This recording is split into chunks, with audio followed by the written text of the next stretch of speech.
అర్థమని వాళ్ళు ముగ్గురు ఉన్నారు కదా, తర్వాత మీరు వారికి చెప్పండి. ఓకేనా? తర్వాత చెప్పండి మీరు. ఓకేనా? ఇంకా కొంత సమయం లేదు కాబట్టి మొదటిగా లాస్ట్లో ఒక పావు గంట మెసేజ్ అయిపోయిన తర్వాత ఒక 10 నిమిషాలు. ఓకే, మొదటిగా ప్రభు యేసుక్రీస్తు నామములో ఇక్కడ సమయంలో ఉన్న ప్రతి ఒక్కరికి వందనాలు తెలియజేస్తా ఉన్నాను. సో బొబ్బిల్ నుంచి మేము వచ్చాం, మీకు తెలిసి ఆల్రెడీ. నాకైతే మిమ్మల్ని అందరూ చూసినప్పుడు చాలా సంతోషం అనిపించింది. చాలా ప్రేయర్స్ కూడా వచ్చాం, కానీ వచ్చిన వాక్యం అయితే మర్చిపోయాం, రహదారి అలా ఉంది. ఓకే, కానీ మన మైండ్ మర్చిపోయినా మనలో ఉన్న ప్రభు గొప్పవాడు. సో ఆయన మర్చిపోలేడు. మనం ఏం మాట్లాడాలో మనం ఏం ఆలోచించక్కర్లేదు. సో బైబిల్లో మాట్లాడాడు, ఏమంటాడంటే, సో మీరు ఎక్కడికి వెళ్ళి ఏం మాట్లాడాలని ఏం భయపడక్కర్లేదు, ఎందుకంటే మాట్లాడించేది నేను. ఇది దేవుని వాక్యం. ఆయన పని ఆయన చేసుకుంటారు, జస్ట్ మనం నిల్చుంటే చాలు దేవుడే మాట్లాడాలి. సో మొదటిగా నేను వాక్యాలు చదువుతా ఉన్నాను. సో ఈరోజు గుడ్ ఫ్రైడే కాబట్టి దానికి సంబంధించిన 7 మాటలు ఇక్కడ ప్రకటించబడతాయి. అవి మీరు వినాలని ప్రేమపూర్వకంగా మిమ్మల్ని ఆహ్వానిస్తూ ఉన్నాను. సో మొదటి మాట నేను చదువుతా ఉన్నాను. యేసు తండ్రి మీరు ఏమి చేస్తున్నారు ఎదురు కనుక వీరిని క్షమించుకొని లోకాసు వార్త 23వ అధ్యాయం 34 చదువుతా ఉన్నాను. 34 చదువుతున్నాను. లోకాసు వార్త 23వ అధ్యాయం 34. యేసు తండ్రి వీరేమి చేస్తున్నారు వీరు ఎదురు కనుక వీరిని క్షమించమని చెప్పాను. వారు ఆయన వస్త్రములు పంచుకోవడానికై చీట్లు వేసి. యేసుక్రీస్తు మరణం గురించి మాట్లాడే ముందు యేసుక్రీస్తు పునరుద్ధానం గురించి మీకు ఒక మాట గుర్తు చేయాలని ఆశపడతాను. యేసుక్రీస్తు పునరుద్ధానం అంటే మరణించి తిరిగి లేచేవారిని పునరుద్ధారుడు అని అంటారు. ఎవరైతే మరణాన్ని గెలిచారో వారిని పునరుద్ధారుడు అని అంటారు. సో మృత్యుంజయుడు అనే పదం వాడతారు. మృత్యుంజయుడు. యేసుక్రీస్తు మృత్యుంజయుడు, మరణంలో నుండి తిరిగి లేచిన వాడు ఆయన అక్కడ ఈ ప్రపంచంలో. చాలామంది లేపబడ్డ వాళ్ళు ఉన్నారు మరణంలో నుంచి. కానీ యేసుక్రీస్తు ప్రభువారు తనకి తానుగా ఆ మరణంలో నుంచి లేచే అధికారం ఆయనకు ఉంది, చనిపోవడానికి ఆయనకు అధికారం ఉంది. పునరుద్ధానం నేనే అన్నాడంటే పునరుద్ధానం అనేది ఒక దినం కాదు, కానీ ఆయనే మరణం మీద జీవం మీద అధికారం కలిగిన వాడిని పునరుద్ధానం అని అంటాం. పునరుద్ధానం నేనే, జీవం నేనే, నా యందు విశ్వాసం ఉంచేవాడు చనిపోయిన తిరిగి లేస్తాడు. చనిపోయి నా యందు బ్రతికి నా యందు ఎవరైతే విశ్వాసం ఉంచుతాడో ఎన్నటికీ చనిపోడు అన్నాడు ఆయన. చదివారా ఎప్పుడు ఈ వాక్యం? సో లాజరు డెత్ గురించి ఆ సందర్భంలో ఆ చివరి మాట ఉంటే మాట, పునరుద్ధానం నేనే, జీవమును నేనే, నా యందు విశ్వాసం ఉంచేవాడు ఎన్నటికీ చనిపోడు, బ్రతికి నా యందు విశ్వాసం ఉంచేవాడు ఎన్నటికీ చనిపోడు అన్నాడు అన్నమాట. పునరుద్ధానం నేనే, I am the resurrection, I am the life. చంపేదెవడు, చంపించేదెవడు? ఆయనే. దాని అర్థం అదే. సో ఈ ప్రపంచంలో ఎవరు చనిపోయినా, ఎవరికి జీవం వచ్చినా, ఎవరు పుట్టినా, ఎవరు చస్తున్నా చంపించేది ఆయనే, చచ్చిపోతుందంటే కారణం కూడా ఆయనే. సో మరణం మీద, మనిషి మీద, పాపం మీద, అన్నిటి మీద ఆయన అధికారం కలిగిన వాడు యేసుక్రీస్తు ఒక్కడు మాత్రమే. తనకు తానుగానే తన ప్రాణాన్ని పెట్టాడు, తనకు తానుగానే తిరిగి లేచాడు. సో నేను ఈ పునరుద్ధానం గురించి మాట చెప్పాక ఈ మిగతా మాటలో ఎలా నాశపడతా ఉన్నాను. సో యేసుక్రీస్తు సమాధి ఆయనకి సమాధిలో పెట్టారు. అరిమతి యోసేపు అనే ఆయన ఒక ప్లేస్ని తీసుకొని ఆ సమాధిలో పెట్టారు. యూద ఆచార ప్రకారం సో యూదులు ప్రతి ఒక్కరికి వాళ్ళ ఒక ఫ్యామిలీకి వాళ్ళకి సంబంధించిన సమాధులు ఉంటాయి. సో మనకి ఒక సమాధి తొట్టు ఉంటుంది, అంటే వాళ్ళు చనిపోయినప్పుడు ఆ ప్లేస్లో పెడతారు, సమాధిలో తీసుకెళ్ళి. సో యూదుల్లో ఎవరైనా చనిపోవాలంటే వాళ్ళకి ఆల్రెడీ సమాధి ముందుగానే అరేంజ్ చేయబడుతుంది. సో ఎంత విచిత్రం చూడండి. యేసుక్రీస్తు ప్రభువుని సమాధిలో పెట్టారు, పెట్టి కాపలా ఉంచినట్లు ఉంచారు 3 రోజులు. కానీ 3వ దినాన సమాధి తెరిస్తే ఆయన అక్కడ లేడు. సరే, అక్కడ కాకుండా ఇక్కడ ఎక్కడే దాచారంటే ఆయన ఎముకలు లేవు, మనిషే లేడు అక్కడ. సో ఇది ఒక్కటి చాలు యేసుక్రీస్తు ప్రభువు దేవుడు అని చెప్పడానికి. ఎందుకంటే సో మనం చచ్చిపోతే, లేకపోతే గాంధీ తాత చచ్చిపోతే, నెహ్రూ చచ్చిపోతే వారి యొక్క శల్యాలు, వారి యొక్క ఎముకలు ఆ సమాధులు ఈ రోజు వరకు ఉన్నాయి. దాన్నే మనం ఆర్కియలాజికల్ ఎవిడెన్స్ అని అంటాం, జాగ్రఫికల్ ఎవిడెన్స్ అని అంటాం. ఎక్కడ చచ్చిపోయాడో, ఏ ప్రాంతంలో పాతి పెట్టారో అన్ని ఎవిడెన్స్ ఉన్నాయి. సో యేసుక్రీస్తు ప్రభువు కూడా చచ్చిపోయినప్పుడు ఎక్కడ పాతి పెట్టారో, ఎక్కడ సమాధి చేశారో అన్నీ ఉన్నాయి.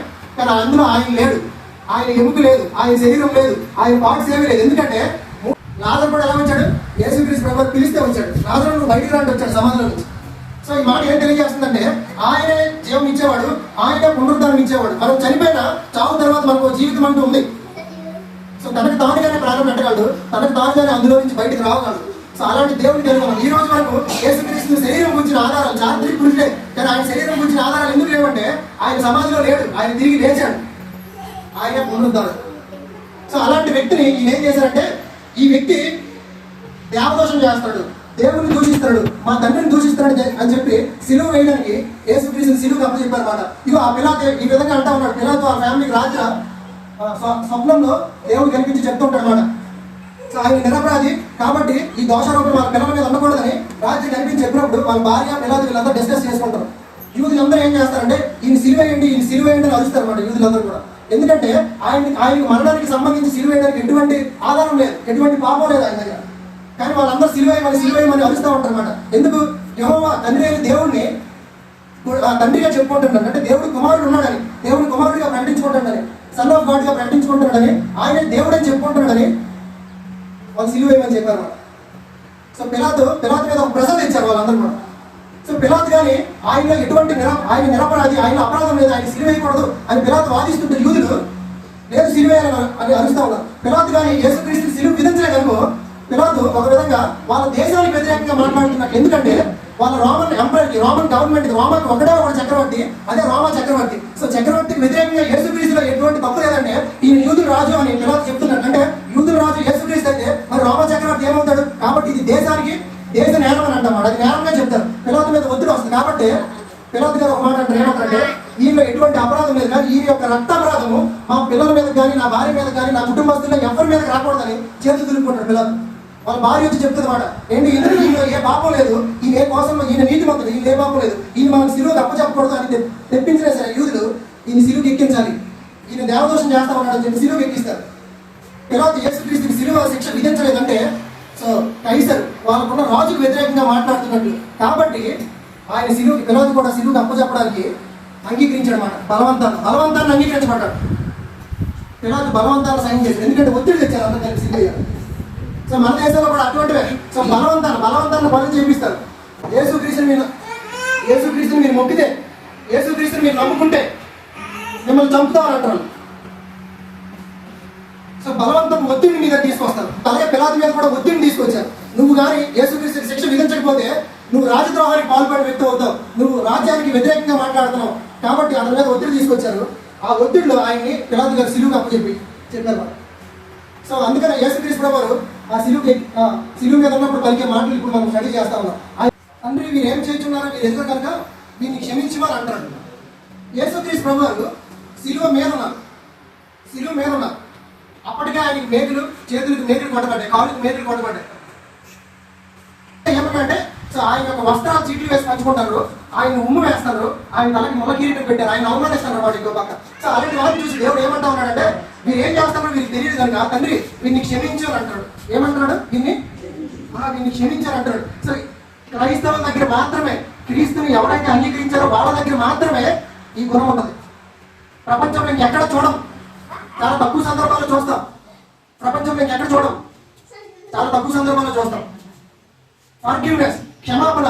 ఈ మొదటి మాట మనకి ఏం నేర్పిస్తుందంటే క్షమాపణ. యేసుక్రీస్తుని ఎవరైతే కలిగి ఉంటారో those who are belongings to God Jesus Christ, వాళ్ళు ఈ గుణాన్ని కలిగి ఉంటారు, క్షమాపణ అనే గుణాన్ని. ఒక పక్క ఆయన మేకులతో కొట్టి చాలా ఘోరంగా దూషించి హింసించి సిలువకి ఎక్కించారు. అలాంటప్పుడు ఆయన ఏమంటా ఉన్నాడు? తండ్రి వీరు ఏం చేస్తారో వీరికి తెలియదు కనుక వీరిని క్షమించాలంటారు. యేసుక్రీస్తు నిజానికి ఇంత ఘోరంగా హింసించిన వాళ్ళని, కొరడాలతో ఆయన రక్తాన్ని పీల్చిన వారిని ఏమనాలి? ఎంత మూర్ఖుని నరకానికే పంపాలన్నారు, నరకానికి మాత్రమే పంపాలి. కానీ యేసుక్రీస్తు ఎక్కడైనా మాట్లాడా? ఆయన అంటున్న మొదటి మాట వీరు ఏం చేస్తారో వీరికి తెలియదు కనుక వీరిని క్షమించు అని అన్నాడు. సో 1 కొరింథీ మనం 2వ అధ్యాయం తీస్తే పరిపూర్ణమైన వారి మధ్య జ్ఞానమును బోధించుచున్నాము. 1 కొరింథీ 2:6 పరిపూర్ణమైన వారి మధ్య జ్ఞానమును బోధించున్నాము. అది ఈ లోక జ్ఞానం కాదు, నిరర్ధకులై పోవచ్చున్న ఈ లోకాధికారుల జ్ఞానము కాదు, కానీ దేవుని జ్ఞానం మరణమైనట్టుగా బోధించున్నాము. ఈ జ్ఞానం మొదలైనను జగదుత్పత్తికి ముందుగానే దీని దేవుడు మన మహిమ నిమిత్తం నియమించను. అది లోకాధికారులు ఎవరికీ తెలియదు. అది వారికి తెలిసి ఉండిన ఎడల మహిమా స్వరూపేయ ప్రభువును సిలువ వేయకపోయి ఉందురు. నిజంగా యేసుక్రీస్తు అంత ఘోరంగా హింసించి చంపుతున్న వాళ్ళకి తెలియదా? అది ఏం చేస్తారో తెలీదా? యేసు ఏమంటాడు? మీరు ఏం చేస్తారో మీరు తెలియదు అంటాడు. నిజంగా తెలియదు వాళ్ళకి ఏం చేస్తారో తెలియదండి.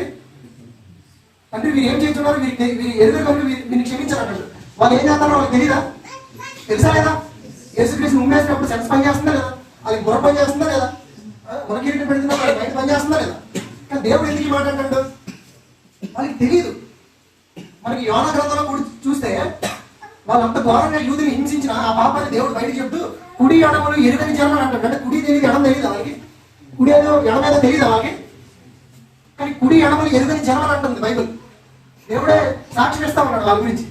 వాళ్ళకి అన్ని తెలుసు, కానీ వాళ్ళకి తెలియదు ఏంటంటే యేసుక్రీస్తుని ఒక మనిషిలాగే చూస్తా ఉన్నాను తప్ప దైవంగా చూడలేదు, దేవునిగా చూడలేదు. మహిమా వాళ్ళకి తెలిసి ఉండి వాళ్ళ మహిమా స్వరూపి దేవుణ్ణి వాళ్ళు సిలువ వేయగా వాళ్ళకి తెలియదు. వాళ్ళకి ఏం తెలియదు అంటే యేసుక్రీస్తు దైవత్వం తెలియదు వాళ్ళకి, యేసుక్రీస్తు దేవుడు అని తెలియదు.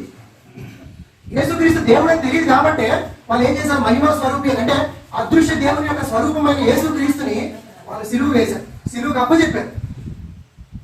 మళ్ళీ వాళ్ళ గురించి ఏం చెప్తుంది బైబిల్, పరిపూర్ణులు అని చెప్తుంది. ఎందులో కొరింథీ పత్రిక అంటే గ్రీకులు ఉంటారు, వాళ్ళు పరిపూర్ణులు, వాళ్ళు జ్ఞానంలో పరిపూర్ణులు. ఒక సాక్రటీస్, చాలా మంది అరిస్టాటిల్ ఇలాంటి గొప్ప గొప్ప మేధావులంతా గ్రీకులో నుంచి ఫిలాసఫర్స్ వచ్చారు. సో వారి గురించి బైబిల్ ఏం చెప్తుందంటే వాళ్ళు పరిపూర్ణులే ఈ లోక జ్ఞానం పరంగా. కానీ క్రీస్తు సువార్త వాళ్ళకి మర్మంగా ఉంది. కారణం ఏంటంటే ప్రభు యేసుక్రీస్తు ప్రభువారు వాళ్ళ అవిధేయ స్థితిలో బంధించి ఉంచాడు, మూసివేసి బంధించి ఉంచాడు. దేవుడు వాళ్ళకి అర్థం కాలే. ఇంకో దగ్గర మాట్లాడది, దేవుడి యొక్క సువార్త జ్ఞానులకు వివేకులకు మరుగుపరిచి పసిపిల్లలకు తెలియజేశారనమాట. ఈ లోకంలో ధృవీకరించబడిన వారికి తెలియజేశారనమాట. యేసుక్రీస్తు ప్రభువారు ఎవరైతే ఈ లోకంలో వెలివేయబడ్డారో, సో లోకానికి దూరంగా ఉన్నారో, ఎవరైతే దూరంగా బతుకుతా ఉన్నారో అటువంటి వారికి యేసుక్రీస్తు ప్రభువారు పరిచయం అయ్యారని చెప్తున్నారు. సో దేవుడు వాళ్ళకి తెలియజేస్తున్నాడు. సో ఈ రోజు మీ ఊళ్ళో ఉన్న వాళ్ళందరూ ఈ చర్చిలో ఉన్నారు కదా, సో ఎంత గొప్ప భాగ్యం యేసుక్రీస్తు మీ అందరికి తెలియదు. లోకంలో ఉన్న చాలా మంది జ్ఞానులకు వివేకులకు దేవుడు తన సువార్తని మర్మంగా ఉంచాడు. వారికి బుర్ర కొట్టుకుని అర్థం అవట్లేదు. మానవ రూపంలో వచ్చి సిలువలో చేతగారులా చచ్చిపోయినాడు దేవుడు ఎలా అవుతాడు ఎవరికి అర్థం కావట్లేదు. ఈ విషయం సింపుల్ విషయం, అందులో ఏ లాజిక్ లేదు, సింపుల్ విషయం, కానీ ఎవరికి అర్థం కావట్లేదు. మన కోసం ప్రాణం పెట్టింది ఆయనే అంటే ఎవరు నమ్మట్లేదు. నా పాపాల కోసం ఆయన ఎందుకు చచ్చిపోయాడు అంటారు, ఆయన ఎవరు నా పాపాల కోసం బలి అవ్వడానికి అంటారు. ఆయన ఎవరంటే నా పాపం కోసం బలి అవ్వడానికి, నా పాపానికి నేను నేరం అనిపించాలి, ఆయన ఎవరు అనిపించడానికి మాట్లాడుతూ ఉంది ప్రపంచం. ఆయన మన తండ్రి కాబట్టి, మనల్ని కన్న తండ్రి కాబట్టి, మనకి జీవం ఇచ్చిన తండ్రి కాబట్టి ఆయనకి మాత్రమే మన పట్ల శ్రద్ధ ఉంటుంది. ఈ ప్రపంచంలో ఉన్న దేవి దేవతలు ఏమి మన కోసం ప్రాణం పెట్టలేదు, ఈ భూమి మీదకి రాలేదు, వాళ్ళు కళ్ళుండి చూడదు. ఆయనకి ఎందుకు అంత అవసరం పడలేదంటే మనల్ని తన స్వహస్తాలతో చేశాడు కాబట్టి ఆయనకి అంత అవసరం. సిలువ వరకు ఆయన ఎక్కాల్సిన అవసరం మన కోసం. ఆయన మన సృష్టికర్త కాబట్టి నీ వద్దు, నీ బతుకు, నీ స్థానంలో నీ పాప శిక్షణ ఆయన తీసుకోవడానికి భూమి వరకు వచ్చాడు. దాసుని స్వరూపం ధరించడానికి భూమి వరకు వచ్చాడు. సో ఆయనకి ఏంటంత అవసరం అంటే నిన్ను నన్ను సృష్టించిన సృష్టికర్త ఆయనే కాబట్టి నీ కోసం నా కోసం ఈ భూమికి వచ్చాడు, సిలువ వరకు ఎక్కాడు. సో మొదటి మాట ఏం తెలియజేస్తా ఉందంటే క్షమాపణ. సో ఆయన ఉమ్ము వేసి హింసిస్తున్న వారి పట్ల కూడా ఏమంటా ఉన్నాడు, క్షమిస్తా ఉన్నాడు. సో ప్రవీణ్ భార్య చూడండి, ప్రవీణ్ పగడాలి గారిని అంత దారుణంగా కిరాతకంగా చంపారు. కానీ వెరీ నెక్స్ట్ డే ఆమె ఏమైనా స్టేట్మెంట్ ఇచ్చింది, సో నా భర్తను ఎవరైతే చంపారో నేను వారిని క్షమిస్తానని చెప్పింది. సో దారాసింగ్ అనే వ్యక్తి ఒరిస్సాలో పబ్లిక్ గా జనం అంతా చూస్తుండగా కారులో వాళ్ళ పిల్లల్ని ఆయన్ని తగలబెట్టేసినా సరే, సో బజరంగ దళ, ఆర్ఎస్ఎస్, విశ్వ హిందూ పరిషత్ వీళ్ళందరూ పబ్లిక్ గా జనం అంతా చూస్తుండగా తగలబెట్టినా సరే ఆ భార్య ఒకే మాట అన్నది, నా భర్తను చంపిన వాళ్ళని నేను క్షమిస్తాను. యేసుక్రీస్తు నా పాపాలను క్షమించి నరకానికి మాత్రమే అర్హుడైన నన్ను క్షమించిన యేసుక్రీస్తు నేను వీళ్ళని క్షమించడానికి నాకు ఎటువంటి అభ్యంతరం లేదన్న అని అన్నదాన్ని. ప్రవీణ్ వాళ్ళ మిసెస్ కూడా అదే అన్నది, ప్రవీణ్ వాళ్ళ మిసెస్ కూడా నేను వీళ్ళని క్షమిస్తాను అన్నది. ఇది ఒక్క క్రైస్తవుడి దగ్గర మాత్రమే చూస్తాను ఈ లక్షణాన్ని, బయట ఎక్కడ చూడం. సో మనం కూడా యాజ్ ఎ క్రైస్తవులు ఆ గుణాన్ని కలిగి ఉండాలి. సో క్రీస్తుని నమ్మిన వారుగా మనల్ని ఎవరైనా దూషిస్తున్నప్పుడు మనం కూడా బదులు దూషించడం కాదు క్రైస్తవం. సో మనం ఆగి, సో మన యొక్క వ్యక్తిత్వం యాక్షన్స్ లో కాదు రియాక్షన్స్ లో తెలుస్తుంది, మనం ఎలా స్పందిస్తాం అనే దానిలో తెలుస్తుంది. సో యేసుక్రీస్తు లాంటి మనసును మనం కలిగి ఉండాలి. సో ఆ పైన ఏడుస్తా ఉన్నాం, అమ్మ నా కోసం ఏడదు, మీకోసం మీరు ఏడండి అంటాడు యేసుక్రీస్తు. సో మన కోసం మనం ఏడాలి. ఈరోజు యేసుక్రీస్తు ప్రభువుని నేను అదే ప్లేస్ లో ఉన్నా, నేను కూడా చాలా ఘోరంగా హింసించిన యేసుక్రీస్తు అదే ప్లేస్ లో నువ్వున్నా నేనున్నా, మనం కూడా ఆ ఏజెంట్ వాళ్ళు మా ధర్మశాస్త్రం ప్రకారం ఆయన చంపాలనే మనం కూడా ఉంటాం. మనం కూడా అదే స్థితిలో ఉన్నవాళ్ళం, మనం కూడా అదే పాపంలో ఉన్నవాళ్ళం. నిజానికి మనకి ఎవరికి క్షమాపణ లేదు, మనం నరకానికి మాత్రమే అర్హులం, నరకానికి మాత్రమే అర్హులు. ఇక్కడ కూర్చున్న నువ్వు నేను వాక్యం చెప్పిన నాతో సహా అందరం నరకానికి మాత్రమే అర్హులు, అంత ఘోరమైన పాపం. సో మనల్ని ఆయన సిలువ ఏం చూపిస్తుంది, మనకి క్షమాపణ ఇస్తాం. సో రెండో మాట చెప్తా ఉన్నాను చూడండి, నేలాడ వేయబడి నా నేరస్తులు కూడా ఆయన్ను దూషించు, నీవు క్రీస్తువు కదా, నిన్ను నేను రక్షించుకోను, మమ్మల్ని కూడా రక్షించమని చెప్పి రెండో వాడు వాడిని గద్దించి, నీవే అదే శిక్షా విధిలో ఉన్నావు కనుక దేవునికి భయపడవా, మనకైతే న్యాయమే, మనం చేసిన వాటిని తగిన ఫలం పొందుతున్నాం కానీ ఈయన ఏ తప్పిదం చేయలేదని చెప్పి సో యేసుక్రీస్తు ప్రభువారికి కుడివైపున ఒకడు, ఎడమవైపున ఒకడు. ఇది ఆల్రెడీ ప్రవచనాత్మకంగా ముందే చెప్పబడింది. యెషయా గ్రంథం, నేను అవన్నీ తీయట్లేదు, టైం లేదు. యెషయా గ్రంథం 53వ అధ్యాయంలో యేసుక్రీస్తుకి, సో ఎవరైతే దైవంగా, ఎవరైతే దేవుడు ఈ ప్రపంచానికి రాబోతా ఉన్నాడో ఆ దేవుడు పక్కన ఎడమవైపున కుడివైపున దొంగలు ఇద్దరు చనిపోతారని ప్రవచనాత్మకంగా 1000 సంవత్సరాల ముందే ప్రకటించబడింది. యెషయా గ్రంథం 53, కీర్తనలు 21, 22 అధ్యాయంలో కూడా సో ఆయనకి ఏం చేస్తారని ఇవ్వబడింది అంటే ఆయన వస్త్రాన్ని చీట్లు వేసి పంచుకుంటారని కీర్తన 21, 22 అధ్యాయంలో చెప్పబడింది. సో ప్రపంచానికి దేవుడు 1000 సంవత్సరాలు, 2000 సంవత్సరాల క్రితం ముందే ఆయన ఈ ప్రపంచానికి మానవుడిగా రాబోతా ఉన్నాడు అనే సంకేతాన్ని ముందుగానే దాదాపుగా 350 సంవత్సరాలు ప్రకటించడం జరిగింది. దేవుడు ఈ ప్రపంచానికి వస్తా ఉన్నాడు. సో నేను ఈ ఊరికి వస్తానంటే సన్యాసంలో మీకు చెప్పాడా లేదా? సో అలాగే సో దైవ మానవుడు దేవుడి భూమి మీదకి వస్తున్న ముందే చాలా ప్రవచనాలు ఆయన ఈ భూమి మీదకి వస్తాడని తెలియజేయబడింది. మనకి ఎవరైనా ఒక ఎమ్మెల్యే, ఎంపీ కానీ ఎవరైనా వస్తే మనకు తెలుసో లేదు ముందుగానే, వారం రోజుల ముందే అన్ని అరేంజ్ చేస్తారా లేదా? మరి దేవాదేవుడి భూమి మీదకి వస్తున్నప్పుడు ఏ అరేంజ్మెంట్స్ ఏముండవా? ఎన్నో ప్రవచనాలు ఆయన భూమి మీదకి వస్తాడని ముందుగానే తెలియజేయబడింది. సో అందులో ఉన్న నేను 2 ప్రవచనాలు మాత్రమే చెప్తాను. సో ఆయనకి ఎడం పక్కన కుడి పక్కన వాళ్ళిద్దరి దొంగల మధ్యలో ఆయన నిర్దోషిగా వేలాడదీయబడతాడని, ఆయన వస్త్రాలు చీట్లు వేసి పంచుకుంటారని ముందుగానే ప్రకటించబడింది, ముందుగానే ప్రవచనం చెప్పబడింది.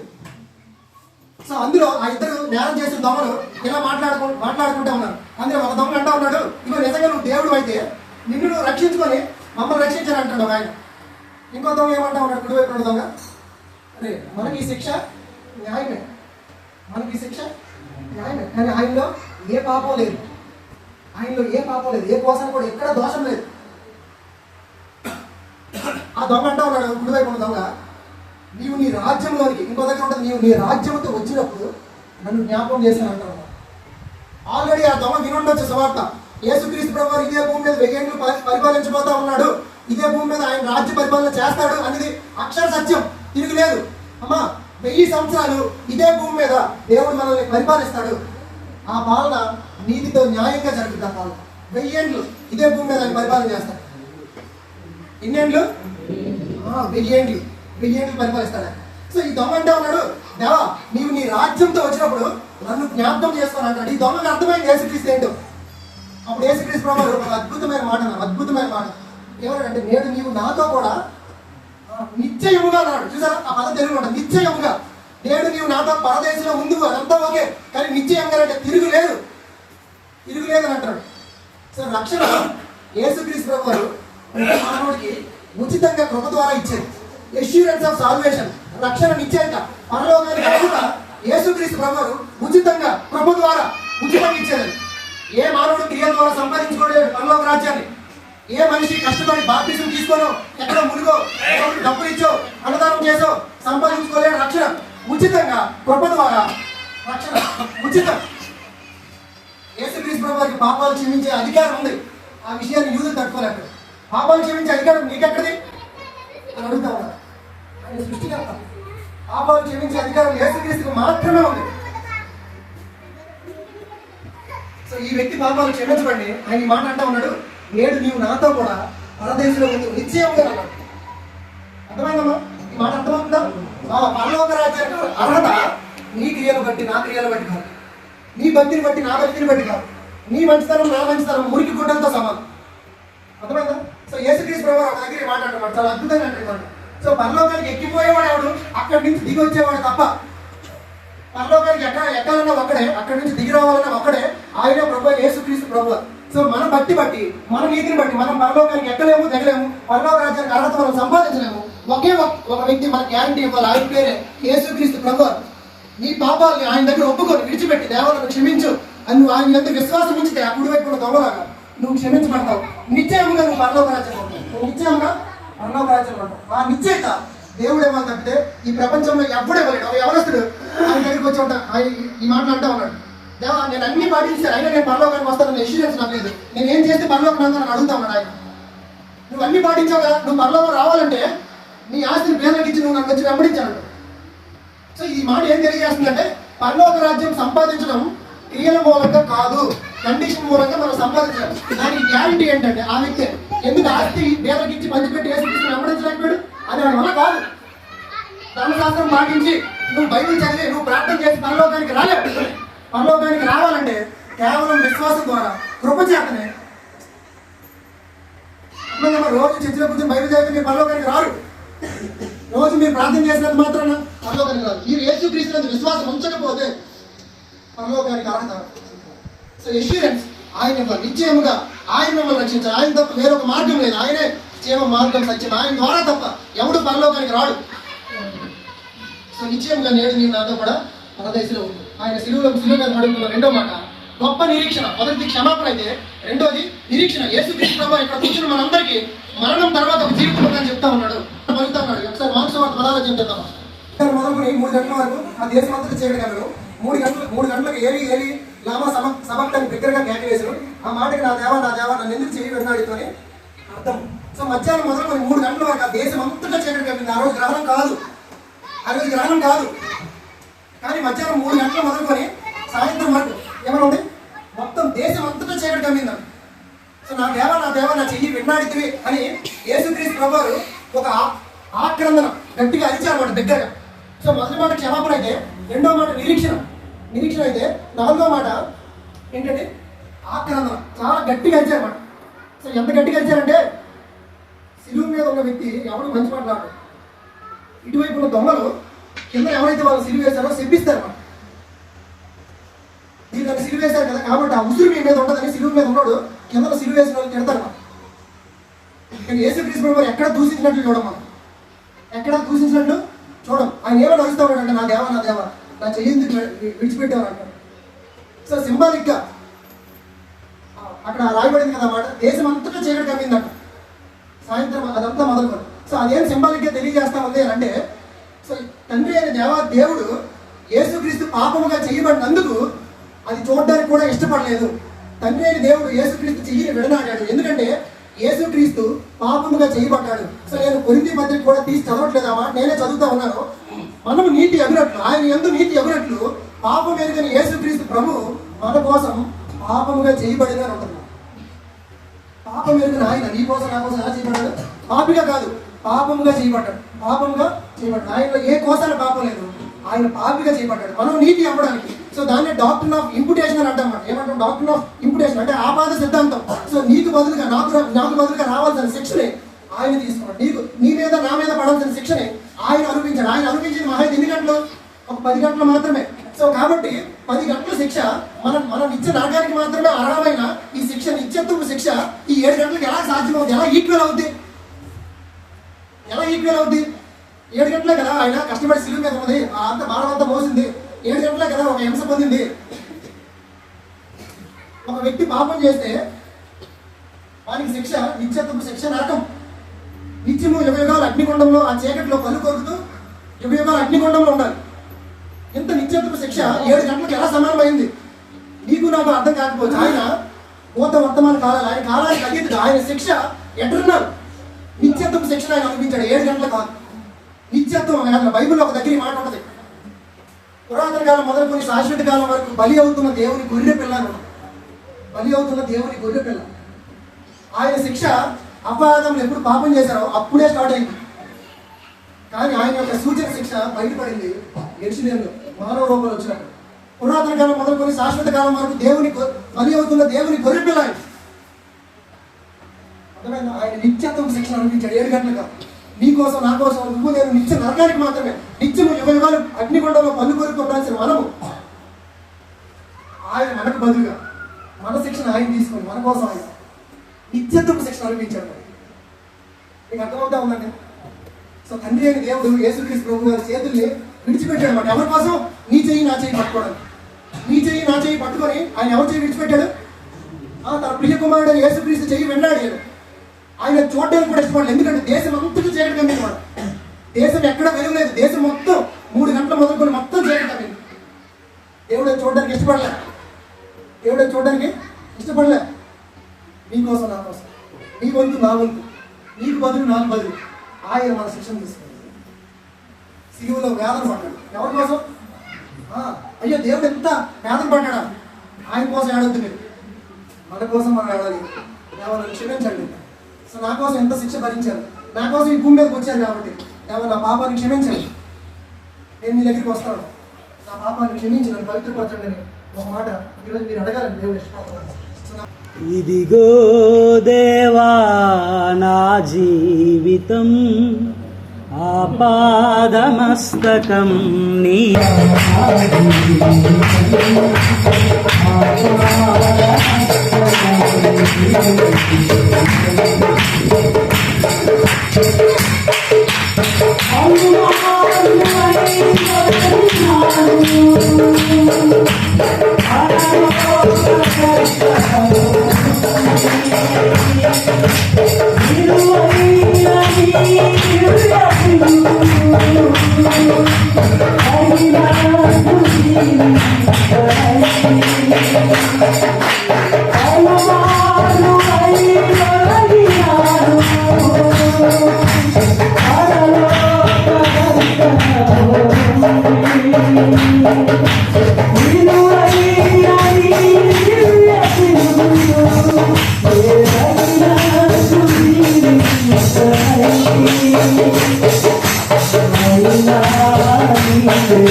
Yesus Mahapukti itulah Yesus Mahapukti ini asawahana itulah Yesus ada mana Yesus kita lekuk Yesus orang yang naik ini rasa nanti namun lagi naik mau Yesus kan sudah naik jangan Yesus lalu enak itu bahan ini jawab kesini tidak enak itu nah Yesus pun semana dasar tempat itu bahan itu juga nanti naik no ya nanti naik tadi mana nanti haleluya itu udah bisa bicara ini udah bisa bicara itu udah dulu itulah Yesus Mahapukti saya boleh nanti sih ya skema paling itu sih biar namanya dari Yesus Mahapukti terus Yesus Mahapukti ada nggak begini binatang sana ngomong gitu sih oh bisa yuk di sebelah ini sama ketani sih kita nggak tahu sekolah Mahapukti namanya itu yuk sebelah Yesus Mahapukti nanti sih Yesus hadir sebentar di hadapan sih sebelah Yesus Mahapukti sebelah Yesus hadir sebelah baru mengkata ini kan kata kita ada ini enak gitu di salah putih juga enak gitu Yesus Mahapukti kosong itu sekolah itu mai Yesus Mahapukti sebelah kalau sekolah tak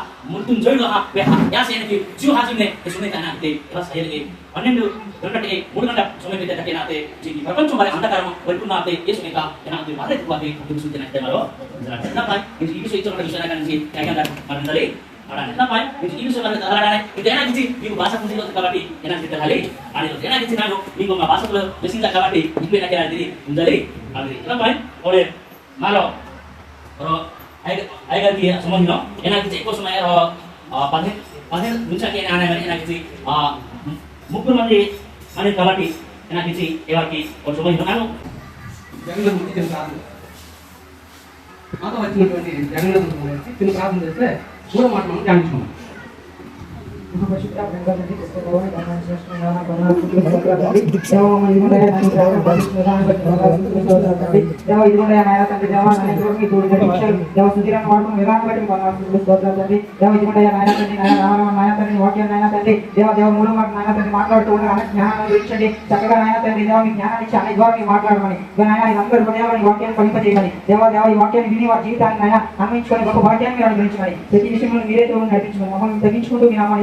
ఈ వచ్చిన ప్రార్థన దేవుని యేసుక్రీస్తు నామములో అడిగి వేడుకున్నాం తండ్రి ఆమేన్.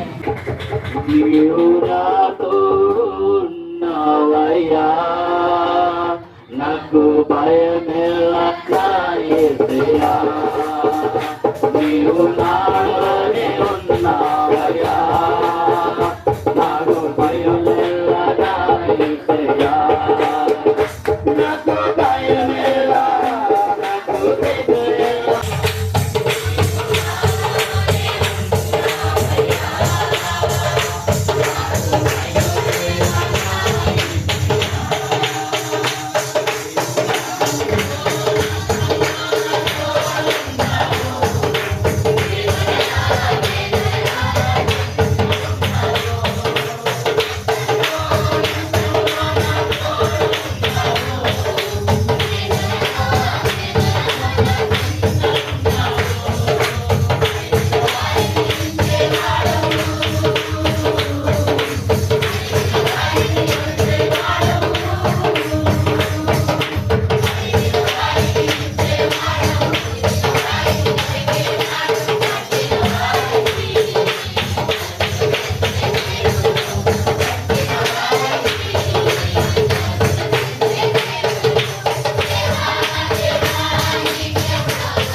ఉన్నారు.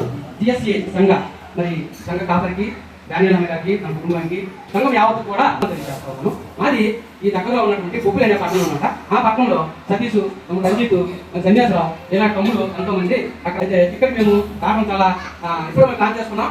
చాలా ఉత్సాహంగా సరదాగా వచ్చాను అనమాట. దయతో మరి మూడో మాట మనం ధ్యానించుకున్నాం. అన్నయ్య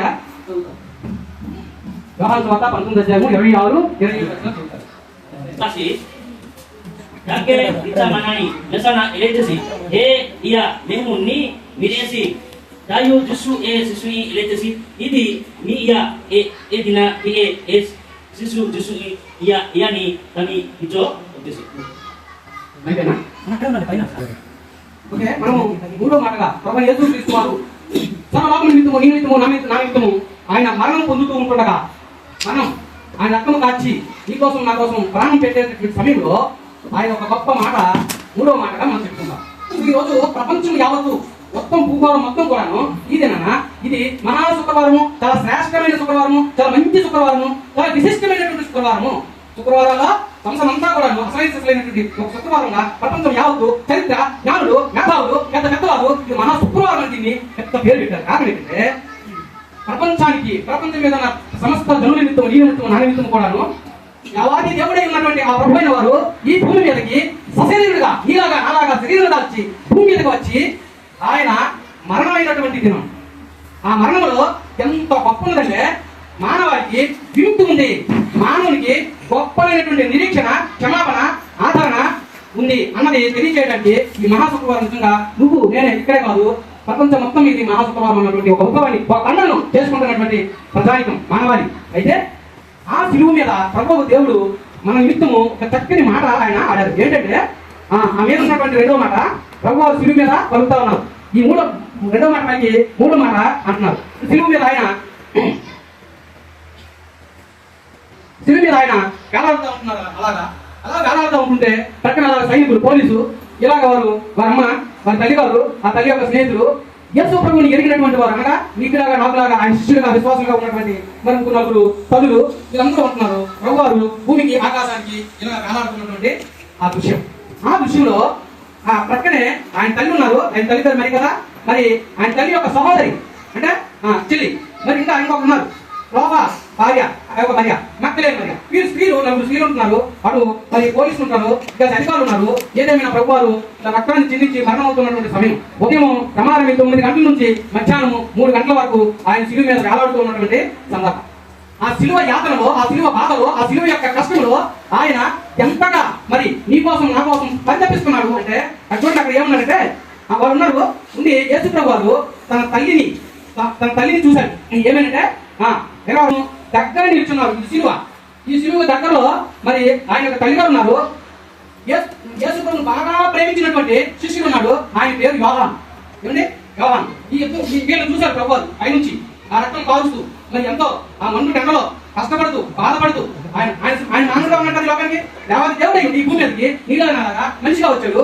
కానీ ఎంతో కష్టం చేస్తా ఉన్నాడు. వాళ్ళ ఇరువుని చూసి ఒక్క మాట అంటాడు. ఆ మాట చూద్దాం. ఏమనంటే అమ్మా ఇదిగో నీ కుమారుడు అని తన తల్లితో చెప్పారు. అంటే తల్లి యొక్క మనసు ఎరిగినటువంటి కుమారుడు. తల్లి బాధపడతా ఉంటుంటే ఏమి లేదు, ఆ చిన్న పాపే ఎలా వెళ్తూ అయితే ఆ తల్లికి ఏమిందో ఏటో చెప్పేసి పరిగెట్టి వెళ్ళి దెబ్బతలిందా ఏటని చెప్పేసి చాలా ఆవేదన. అలాంటి తల్లి ఎంత బాధపడతా ఉంటుందో ఒక కుమారుడుగా ఈయన చూసి ఈయన కుమారుడు శరీరంగా ఉన్నప్పటికీ కూడాను ఆయన దేవాది దేవుడైంది తన తల్లిని పట్టించుకుంటున్నటువంటి గొప్ప కుమారుడిగా ఇక్కడ మనకు కనిపిస్తాడు. అంతేకాదు మరి తన సృష్టిని చూస్తాడు. తర్వాత సృష్టిని వైపు చూసి ఆ యోహాను వైపు చూసి ఏమంటాడంటే ఇదిగో బాబు నా సృష్టిగా ఇదిగో మీ తల్లి అని చెప్పేసి ఆ విధంగా పరిచయం చేస్తారు. ఈ మాట అర్థం ఏంటంటే క్రైస్తవ జీవితంలో యేసుక్రీస్తు నమ్మినటువంటి విశ్వాసమైనటువంటి కుటుంబాలు కలిగినటువంటి మన మధ్య ఎలాంటి సంబంధాలు ఉండాలి, ఎలాగ మనం మసులుకోవాలి, ఏ రీతిలో మనం బతకాలి, సహవాసంలో సంఘంలో మన మధ్య ఎలాంటి ఆ ప్రేమానురాగాలు ఆ వాత్సల్యత అవన్నీ మనము కలిగి ఉండాలన్నటువంటిది ప్రభు వారు మనకి చక్కని నీతితో పాఠము మనం చెప్తా ఉంటాడు. అంత నిజంగా ఆ బాధపడుతూ కష్టపడుతూ తన బాధను మర్చిపోయి కూడా తన బాధను ఒక పక్కన నెట్టేసి తనకు ఉన్నటువంటి ఆ రక్తశక్తమైనటువంటి ఆ శరీరము తన ప్రాణం విసిగింపబడుతుంది. తను ఎంతో మరి ఇబ్బంది పడతా ఉంటున్నాడు. ఎప్పుడు నా ప్రాణం పోతుంది సరే నేను రెడీ ఉన్నాను అన్నటువంటి త్యాగానికి రెడీ ఉన్నాడు. అది ఎంతో ఇష్టపడ్డాడు ఆయన. మన నిమిత్తం ఆయన చనిపోవడానికి ఆయన ఇష్టపడ్డాడు. కష్టపడలే. ఎందుకు ఇష్టపడ్డాడంటే నన్ను నిత్య నరకం నుండి తప్పించి పరలోక రాజ్య భాగ్యాన్ని మనకి ఇవ్వడానికి ఆయన ఇష్టపడి మన కోసం కష్టపడింది. ఆ సంబంధాలు మన మధ్య నిలబడడానికి అటువంటి అంటే సహోదరుల మధ్య ఎలాంటి సంబంధం కలిగి ఉండాలి, విశ్వాసుల మధ్య ఎలాంటి ఐక్యత కలిగి ఉండాలి. ఈ రోజుల్లో తండ్రి కుమారుని పట్టించుకోనటువంటి లోకం ఆస్తులు లేకపోతే వాడు నా కుమారుడు కాదు నా మాట వినట్లేదు, ఆ పిల్ల అసలు మా తల్లిదండ్రుల మాట వినట్లేదు, లేకపోతే ఆస్తుల కోసం వివేక కోసం వెళ్ళవు కబులు కంటాలు ఈ లోకంలో అలాంటి లోకం. కానీ ప్రభువు దేవుడు నిజంగా మనం ప్రాణం పెట్టినట్టు దేవుడు మన మధ్య స్థిరమైన ప్రేమను, స్థిరమైనటువంటి వాత్సల్యతను, స్థిరమైనటువంటి ఆ లవ్వు లేదంటే ఆ అనురాగాన్ని మన మధ్య పెట్టడానికి శిలువ మీద కూడాను మనకి చివరిగా కూడా ఆయన చక్కని సంబంధ బాంధవ్యాలు మనం కలిగి ఉండాలని సంఘంలోను మరి సహవాసంలోను మన కుటుంబంలో వారికి భక్తి కుమారునికి తండ్రికి అన్నదమ్ముడికి చెల్లికి చక్కని సంబంధాలు కలిగి ఉండాలని చెప్పేసి దేవుడికి ఎంతో మనకి నేర్పిస్తా ఉన్నాడు. అయితే ఎవరైనా సరే మనం సపోజ్ నేను నా పెళ్ళయి ఒక 3 సంవత్సరాల తర్వాత మా నాన్నగారు చనిపోయి నెల రోజులకి మా అమ్మగారు చనిపోయి నేను గవర్నమెంట్ స్కూల్లో టీచర్గా పనిచేస్తున్నాను ఇప్పుడు. అయితే చనిపోయినటువంటి ఆ మొదటి రోజుల్లో మా బంధువులు కానీ వచ్చి వెళ్ళాయి, శవం చూసి వెళ్ళాయి, కార్యం చేసాము తినేసి పోయారు. కానీ ఇంటికి పెద్దవాడిగా నేను ఎంతో ఆవేదన బాధ అనిపిస్తూ ఉంటుంటే నాయన పర్లేదురా నువ్వు జాగ్రత్త ఉండు, చేసుకోవాలి, నువ్వు తీస్తాడు, నేను ఆదరిస్తాడు, లేదంటే ఇలా చిన్న వాక్యం చెప్పడం కానీ కొన్ని బంధువులుగా ఇలా కుసం తట్టి ధైర్యం చెప్పడం కానీ ఎవ్వరూ లేదు. నిజంగా నేను కొన్నాళ్ళైతే అదొక రకమైనటువంటి మానసిక బాధలోకి వెళ్ళిపోతున్న రోజుల్లో అంతకుముందు నేను దేవుని వాక్యం వాడిని చర్చలేవాడిని పాటలు పాడేవాడిని విశ్వాసనే. కానీ ఆ బాధ వచ్చినప్పుడు ఆదరించే వాళ్ళు లేకపోతే మరి మన జీవితం నిష్ఫలం అవుతుంది, దారి తప్పుతుంది. కానీ ఆదరణకర్త నేను దేవుణ్ణి నేను మళ్ళీ కొన్నాళ్ళ ఆలోచించా వాటికి మళ్ళీ దగ్గరకు వచ్చాను, బైబిల్ చదువుతా ఉంటున్నాను, ప్రార్థన చేసుకుంటున్నాను, ఈ లోక ప్రేమ ఉండదు, బంధువుల మధ్య ప్రేమ ఉండదు అని చెప్పేసి దేవుడు నాకు మునపాటు మళ్ళీ నేను వాక్యానికి బైబిల్కి దగ్గరగా వస్తుంటే ప్రభు దేవుడు ఇప్పుడు నన్ను ఇక్కడ మీ మధ్య మాట్లాడడానికి దేవుడు నన్ను నిలబెట్టాడు. ఆయన ఆదరణ అంత గొప్పది. ఆయన ఆదరించే దేవుడు వదిలేసేవాడు కాదైనా. ఆయన మన కష్టాల్లో నష్టాల్లో మన పేదరికంలో మన సమస్యల్లో మన ప్రతి వాటిని కూడా ఆయన మన బాగా పట్టించుకునే దేవుడు తప్పదని కాదు. కానీ చంద్రశేఖరుడు రజనీకాంత్ సతీష్ అక్కడ హాస్టల్లో చదువుతుంటున్నప్పుడు కూడాను వాళ్ళు మా ఇంటికి వస్తూ ఉంటారు, మేము హాస్టల్ దగ్గరికి వెళ్తా ఉంటాం. మాకు దేవుడు వాక్యం చెప్పిన దేవుడు మాకు ఏమో బోధిస్తూ ఉంటారు, వాటిని కూడా వాళ్ళతో పంచుకుంటాం. వాళ్ళు కూడా వాక్యం చదివింది మాతో పంచుకుంటుంటారు, కలిసి ప్రార్థన చేస్తూ ఉంటారు. ఇట్లా చెల్లెలు కూడా ఆ హాస్టల్లో చదివినటువంటి పిల్లలు మా మిస్సెస్ తోటి ఇంకా ఆ సాంబో ఉన్నారు, వాళ్ళు ఆయన టీచరే, వాళ్ళ మిస్సెస్ బైక్ స్టడీస్ చేస్తూ ఉంటారు. చాలా విషయాలు చాలా సమస్యలు ఉంటాయి. విద్యార్థులు చదువుతున్న విషయంలో చాలా సమస్యలు ఉంటాయి. అలాంటి వాటిని పట్టించుకోవడం అన్నమాట. అదే వాటిని ఏమంటారు బట్టి బాగా పట్టించుకోండి. ఇప్పుడు అమ్మ నాన్న ఉన్నారు, అమ్మ నాన్న ఉన్నారు, ఆ ఇల్లు చదువు, ఆ ఇల్లు ఆశగా చదువు, ఆ ఇల్లు డ్యూటీ చేయి, ఎక్కడ పని చేయి.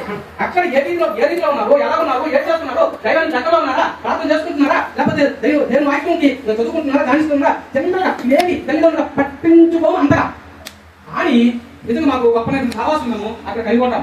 ఆ ప్రేమ పెట్టే నిజంగా ఈ విలేజ్ ఇక్కడ ఉండడం దర్శించడానికి అలా ప్రేమ దేవుడు చేసుకోవాలి. ఆ గొప్ప సంబంధాలు కలిగి ఉండాలి. ఇప్పుడుతో కాదు, రేపు డిగ్రీ అయిపోతుంది.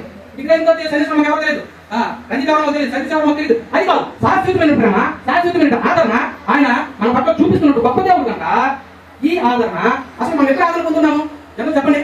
ఏంటంటే డిగ్రీ సెకండ్ ఇయర్ చదువుతున్న రోజుల్లో విజయనగరం మనం బుక్ చదువుకుంటున్నాం. నేను డిగ్రీ సెకండ్ ఇయర్ చదువుతున్న రోజుల్లో విజయనగరం రాష్ట్రంలో ఉంటూ ఆ సెకండ్ 2వ సంవత్సరంలో చదువుతున్నప్పుడు డిగ్రీ యేసు ప్రభువు తన వాక్యం ద్వారా ఆదరించాడు. నా ప్రతి పాఠాన్ని కలిగాడు, నేను పాఠాన్ని గుర్తించాను. నువ్వే నాకు దిక్కు, నువ్వు లేకపోతే నా బతుకు అసలు ఏమైపోతుందని చెప్పేసి వాక్యం దేవుడు పరిశుద్ధాత్మ దేవుడు నాకు ఇలాగే ధ్యానాల ద్వారా అలా వ్యక్తుల ద్వారా బోధిస్తూ ఉంటుంటే నా ఉదయం మారిందే. నేను కలిగిపోయాను, పండలాంటి ఉదయం నాకు కలిగిపోయింది. నేను ప్రభు దాకా వచ్చాను. అది మొదలుకొని ఇప్పటి వరకు కూడా వాక్యం చదువుతా, ధ్యానిస్తా, సంఘంలో ఉపయోగపడతా, ఇవన్నీ కూడా ఉంది. ఉపయోగపడుతుంది నా భక్తుల కోసం. కేవలం దేవుడు మనల్ని నిలబెట్టుకుంటాడు. ఆయన మనల్ని శాశ్వత కాలం వరకు ఆదరిస్తున్నాడు. ఎప్పుడైతే బాబు మీ భూమి మీద ప్రవేశించిందో ఏ దేవుడు అప్పటి నుంచి కూడా మానవుడికి ఆదరణ లేదు, మానవుడికి సంతోషం లేదు, సమాధానం లేదు. ఈ చివరి గడియల్లో కూడా నిజంగా నా రక్షకుడు మన కోసం ప్రాణం పెట్టినటువంటి దేవుడు, ఆ గొప్ప దేవుడు ఆయన ఆదరణ మాటలు కలిగిస్తున్నాడు. నన్ను ఎక్కడో ఆదరిస్తాడనా, ఎక్కడో ఆదరించి నన్ను ఆదరించిన అయిపోయిందా? కాదు. నా జీవితంలో వచ్చే ప్రతి సమస్యకి, ప్రతి మానసిక సమస్యకి, ప్రతి సమస్య కూడా ఆయన నన్ను ఆదరిస్తూనే ఉంటాడు. అలాంటి బలమైన దేవుడు, అలాంటి ఆశ్చర్యకరమైన దేవుడు, ఆయన గొప్పనైనటువంటి దేవుడు. ఆయన నిన్ను నన్ను విడిచిపెట్టేవారు కాదు, కష్టాలు ఒకేసేవారు కాదు. నీ దాన్ని పో, నువ్వు వెళ్ళప్పుడు నాకు 3 రోజుల క్రితం నాకు 5 చూపెట్టవే, నన్ను ఆదరించవే, ఈ దాన్ని నువ్వు తిరగలే, నిన్ను వదిలేస్తున్నాను అనేటటువంటి బాధ, అనేటటువంటి దేవుడు బాధైనా ఆయన చాలా బలవంతులైన దేవుడు, నిన్ను నన్ను పట్టించుకున్న దేవుడు. కాబట్టి అంత ఆదరణ మాటలు మన జీవితానికి అవసరమే. కాబట్టి నిజంగా ఈ యొక్క 3వ మాట మనందరి కోసం దేవుడు కలిగినటువంటి ఈ గొప్ప ధ్యానం మాట.